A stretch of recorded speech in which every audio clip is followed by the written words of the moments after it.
నాగార్జున గారు.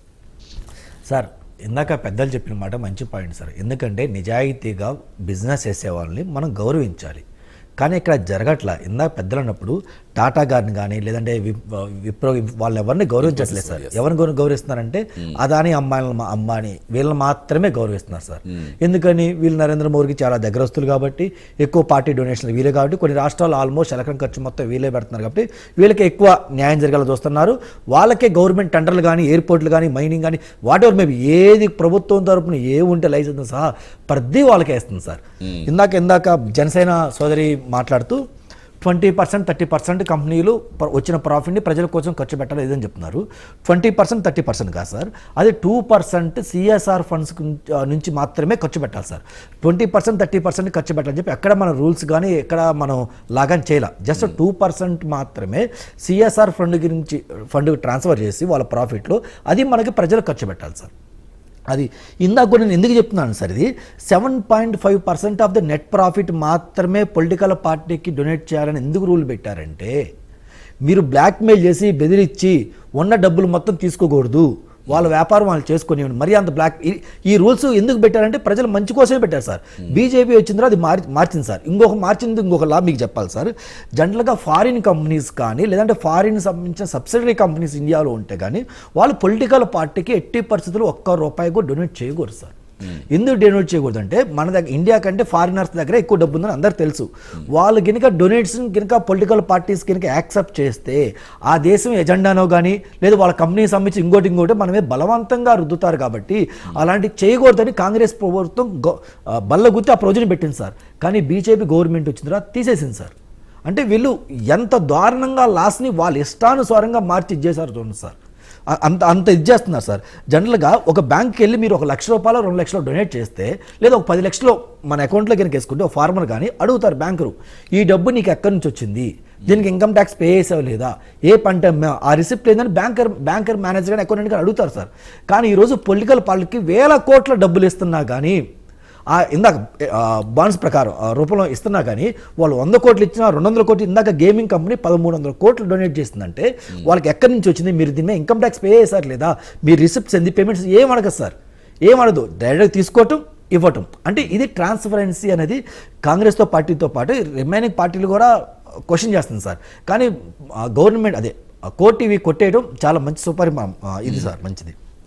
ఎస్, అది ఆపేయడం అనేది అది చెప్తుండే ఎలక్ట్రల్ బాండ్స్ ఆపేయడం కరెక్టే. కానీ తర్వాత కూడా ఇప్పుడు అప్పుడు కేసులో అప్పుడు అధికారంలో ఇందాక మనం మాట్లాడుకున్నట్టుగా అవే వెంటాడుతున్నాయి సార్. ఈ డబ్బులు అనేది ఎలక్షన్లో లేకుండా చేయటం మన వల్ల కాని పని సార్. ఇది జరగాలంటే ముందు ప్రజల దగ్గర అవేర్నెస్ క్రియేట్ చేయాలి సార్.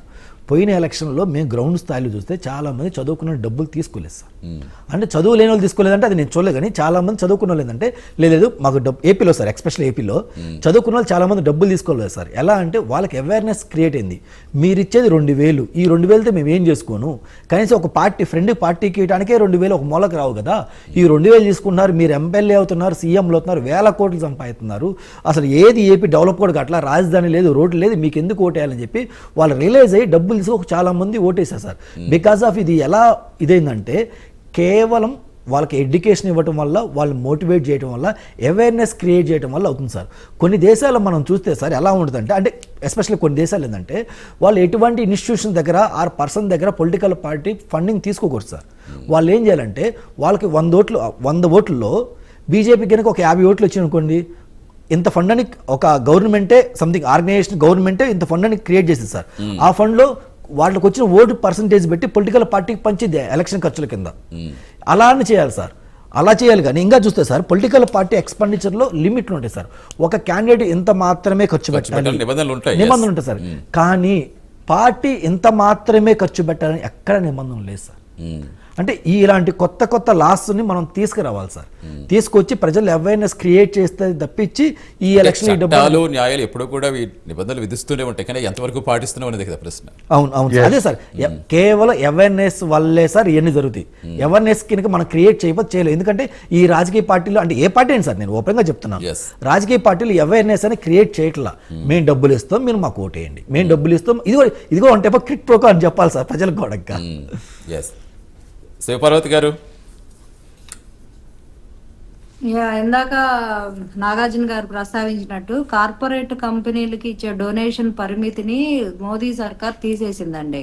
2% సొసైటీకి వాడేది అది ఇంతకు ముందు, ఇప్పుడు అది లేదు.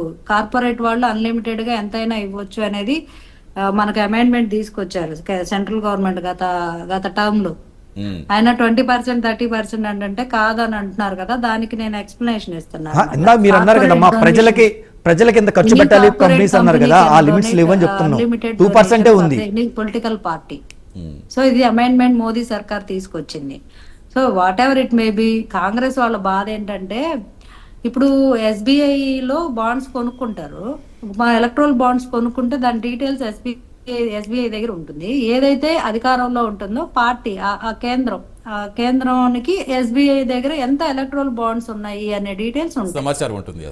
సో అది విపక్షాలకు తెలియదు కాబట్టి వీళ్ళ బాధ, వీళ్ళ లొల్లి ఏంటంటే అయ్యో మాకు కూడా తెలియాలి, మాకు కూడా తెలిస్తే ఇక్కడ ఏదో సంభవించిపోతుంది, ఏదో ఉపద్రవం వచ్చిపోతుంది, దీని బట్టి వాళ్ళు ఏదో ప్రజెంట్ చేస్తున్నారు, ఇట్లాంటివన్నీ ఇంకా రకరకాల ఊహాగానాలు. అంటే ఎవరి వాదన వాళ్ళు వినిపిస్తారు, తప్పులేదు, ఎవరి ఆలోచన ఎవరి అభిప్రాయం వాళ్ళు చెప్పొచ్చు. ఇప్పుడు తెలిసినా మేమేం చేయలేకపోయాం కదా మేడం.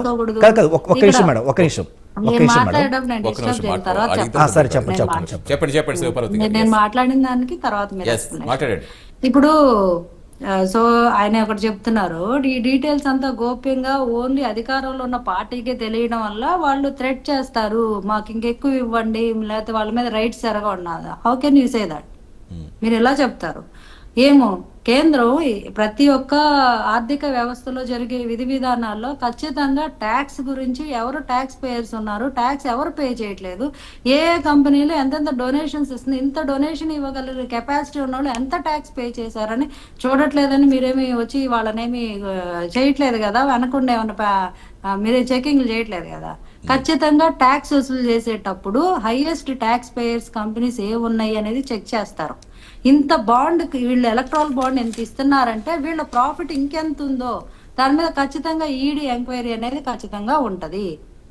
అప్పుడు ఈడీ ఎంక్వైరీ చేయడం మంచిదే కదా, ఈడీ ఎంక్వైరీ చేయొద్దంటారా? ఆ అవినీతి సొమ్ము పట్టు ఇప్పుడు 1,00,000 కోట్లు ఈడీ జప్తు చేసింది డబ్బుని, అంటే అది బ్లాక్ మనీని అంటే నీకు గవర్నమెంట్ పని చేస్తున్నట్ట పని చేయనట్ట? వదిలేస్తే ఇబ్బంది, కానీ జప్తు చేసింది దానికి లెక్కలు అడుగుతుంది, ట్యాక్స్ కట్టమంటుంది, ఖజానాకు డబ్బు నింపుతుంది. దీనిలో ఏంటి బాధ? సరే వాళ్ళ వాదన కరెక్ట్. ఇప్పుడు ప్రజాస్వామ్యవాదులు వాళ్ళు ఒకళ్ళే కాదు, విపక్షాలు ఒకళ్ళే కాదు, చాలా మంది పెద్దలు ఆందోళన చెందుతున్నారు దీని మీద.